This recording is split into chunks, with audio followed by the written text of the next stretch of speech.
So now that we know how our liver cells and skeletal muscle cells metabolize or process glucose molecules from the blood, we can now talk about the control of blood glucose concentration in detail.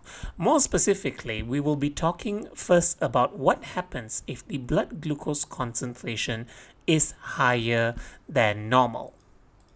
So remember, always we start off the situation. This is a stimulus where the blood glucose concentration is higher than normal, and it must be detected by receptors, and the receptors are located in the islets of Langerhans in the pancreas, made up of the alpha cells and beta cells. Now, in this case here, because the blood glucose concentration is higher than normal, and what the beta cells will do is, the beta cells will release a hormone or secrete a hormone known as insulin. In fact, they will secrete more insulin. Conversely, the alpha cells will secrete less glucagon. If insulin goes up, if the secretion of insulin goes up, the secretion of glucagon has to go down. Okay, so these are the signals. So insulin is the signal, the chemical signal, and that insulin molecules will travel through the blood towards the liver cells and also the skeletal muscle cells. Now, let's talk a little bit as to how insulin affects the liver cells first.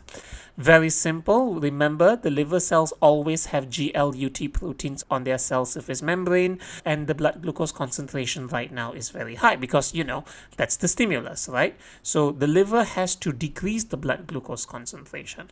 So normally what will happen is, because the glucose transporters are on the cell surface membrane, the glucose diffuses into the liver cells quickly through a process known as facilitated diffusion. But remember, we want the glucose to remain inside the cell. So what insulin does is, insulin will activate an enzyme within the liver cells, and the name of that enzyme is called glucokinase.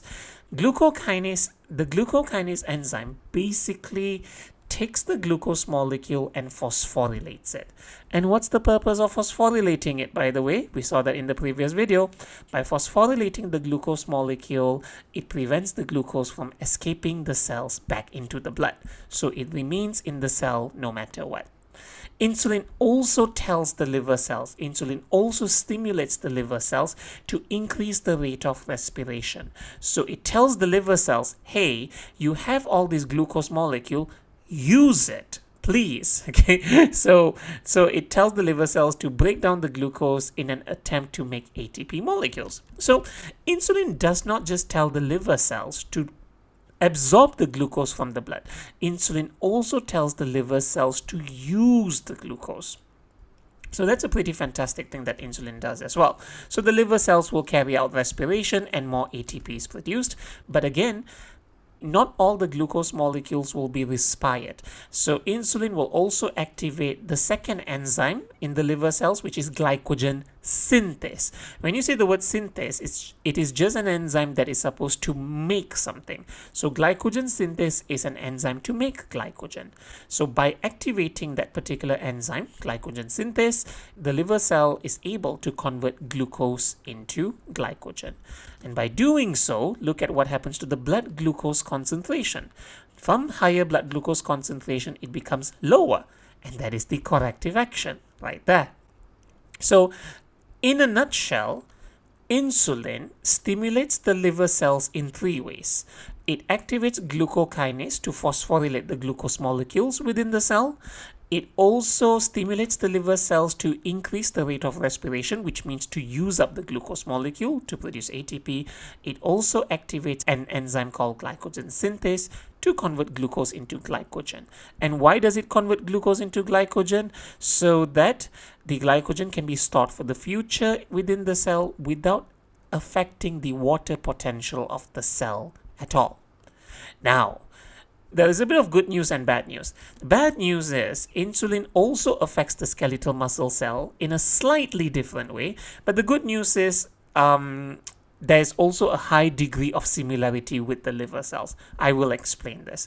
So when the blood glucose concentration is higher than normal, it's detected by the islets of Langerhans. The beta cells will secrete more insulin. And therefore, the insulin travels through the blood and stimulates the skeletal muscle cells. Now, the difference here is In the skeletal muscle cell, the GLUT proteins are not always on the cell surface membrane. So is the skeletal muscle cell permeable to glucose? Right now, they are not. So what happens first is insulin will stimulate the skeletal muscle cell, and it causes the vesicles to fuse with the cell surface membrane. Kind of like how ADH also affected the collecting duct, where the vesicles with aquaporin will fuse with the cell surface membrane. The same concept also applies here as well. So now that the GLUT is on the cell surface membrane, what happens? Now, the skeletal muscle cell is more permeable to glucose. So the glucose from the blood are able to diffuse into the cell through facilitated diffusion. So the glucose enters the cells. Quite usual. But here's where the differences end with the liver cell. In the liver cell, the GLUT is always on the cell surface membrane. But for the skeletal muscle cells, the insulin has to make the vesicle fuse with the cell surface membrane. After that, everything else is the same. Insulin also activates glucokinase in the skeletal muscle cell. What's the function of glucokinase? We saw that earlier. It is supposed to phosphorylate the glucose, which means to say it adds a phosphate group to the glucose. What's the purpose of that? The purpose is to prevent the glucose from escaping the cell. The insulin will also stimulate the muscle cells to use the glucose in respiration. Therefore, more ATP will be produced, and this is good. And last but not least, the insulin will also activate an enzyme within the skeletal muscle cell, and the name of the enzyme is glycogen synthase. And you see, there are some excess glucose molecules that were not used up during respiration. So, what does glycogen synthase do? Same thing that we saw in the liver cells. The glycogen synthase will help convert the excess glucose into glycogen.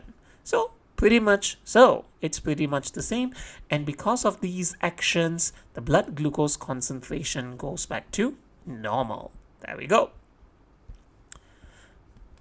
So in summary, when the blood glucose concentration is higher than normal, it's detected by the islets of Langerhans in the pancreas, that group of very specialized tissues, and the alpha cells will secrete less glucagon, but the beta cells will secrete more insulin. Why? Because insulin is supposed to decrease the blood glucose concentration. We want to make it go back to normal.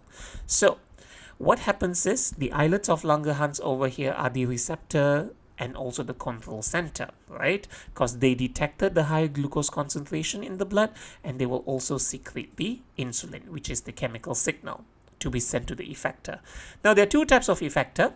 The effector on the left are the liver cells, and the effector on the right is the skeletal muscle cells. Now, remember, on the liver cells, the GLUT protein is already on the surface. What is supposed to happen? The glucose will diffuse into the cells, and remember, it activates glucokinase to phosphorylate the glucose and keep it within the cell. It also stimulates the liver cells to respire, or to break down the glucose molecules in order to produce ATP. It also activates glycogen synthase to convert glucose into glycogen. Alright, and for the skeletal muscle cells, what does it do? The GLUT is not always on the cell surface membrane. They are fused with the vesicles. But when insulin stimulates the skeletal muscle cells, the vesicle fuses with the cell surface membrane, as you can see over there, and now the GLUT protein is on the surface, increasing the permeability of the cell to glucose. Glucose enters the cell through facilitated diffusion.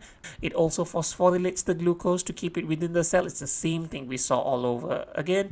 And it also stimulates the skeletal muscle cells to use up the glucose and break it down to produce ATP. It activates glycogen synthase as usual to convert glucose into glycogen. The only difference in how insulin affects the liver cells and the skeletal muscle cells is the GLUT protein. In the liver cells, insulin does not affect the GLUT protein at all. But in the skeletal muscle cells, insulin stimulates the vesicles with GLUT to fuse with the cell surface membrane. So it increases the permeability of the skeletal muscle cells to glucose. But everything else after that is exactly the same, because as you can see here, whether it's the skeletal muscle cell or whether it's actually the liver cell, in both cases, the insulin will activate glucokinase which is a particular enzyme in both the liver cells and skeletal muscle cells. And in both these cells, the glucose will be phosphorylated so that it remains trapped. Right?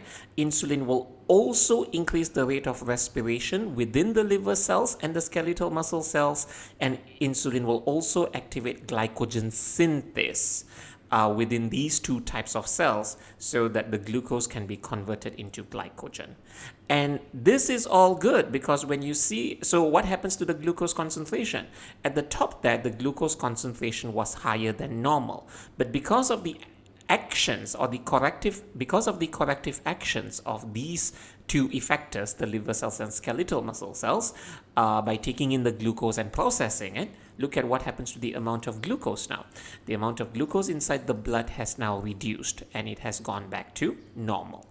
So this is good. So this is how insulin lowers the blood glucose concentration.